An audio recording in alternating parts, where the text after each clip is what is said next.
au Bourget, on l'écoute. Aerospace Valley a le plus gros stand en surface du Bourget. Donc on a, malgré cela, on a une place limitée, donc on a sélectionné des entreprises qui proposent des services ou des logiciels, des applicatifs, de façon donc à être certain qu'on présente un panel très représentatif de la filière de sous-traitance de l'aéronautique. Alors parmi ces entreprises, 2 entreprises seront présentes pour la première fois, ça aussi c'est un critère de sélection.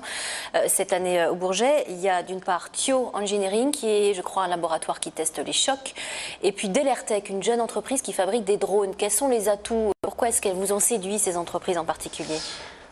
L'entreprise qui propose des tests de choc est très intéressante parce que c'est une offre de service qui est assez unique, puisqu'elle permet à des industriels, quels qu'ils soient, des filières automobiles, des filières aéronautiques bien sûr, mais ça peut être aussi de la filière spatiale, de venir tester la résistance à des chocs à vitesse très élevée, en fonction de divers critères comme la pression, la température, la vitesse d'impact évidemment, et vérifier quels sont les dégâts. Et évidemment, par exemple, dans l'aéronautique, on sait bien que les impacts de grêle ou les impacts d'oiseaux, de volatiles, effectivement, sont des problématiques qui sont importantes, puisque d'autres entreprises, par exemple, développent des outils qui permettent de vérifier les impacts une fois que l'avion est posé, de voir s'il y a eu des impacts pendant le vol.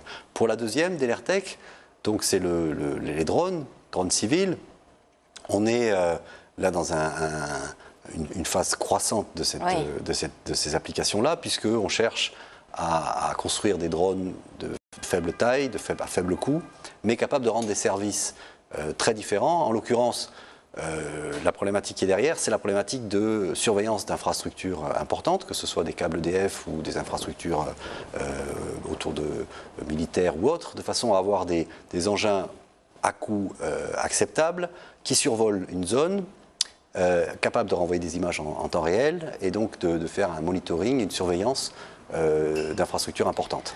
Nous, notre priorité pour les PME, c'est l'innovation, c'est-à-dire c'est de dire aujourd'hui, l'ensemble de ces entreprises sont capables de fournir, de constituer la chaîne de sous-traitance pour l'avionneur principal, en l'occurrence qui est Airbus.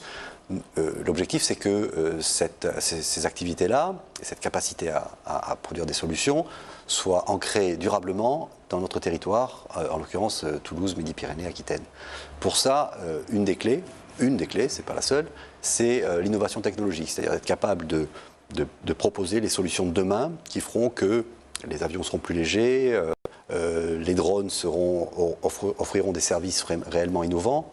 Et pour ça, donc, on constitue, nous, au pôle de compétitivité, des projets collaboratifs, c'est-à-dire qu'on associe des laboratoires, des PME et des grands groupes autour d'une idée qui émerge en général dans le cerveau des ingénieurs de ces entreprises-là ou de ces laboratoires-là. Et nous, on vient positionner le projet, être certain qu'il est performant, qu'il s'inscrit dans une perspective de marché pour l'avenir et leur permettre d'accéder à des financements très importants, puisque à travers le pôle de compétitivité, depuis qu'il existe en 2005, ce sont près de des projets pour 850 millions d'euros qui ont été financés.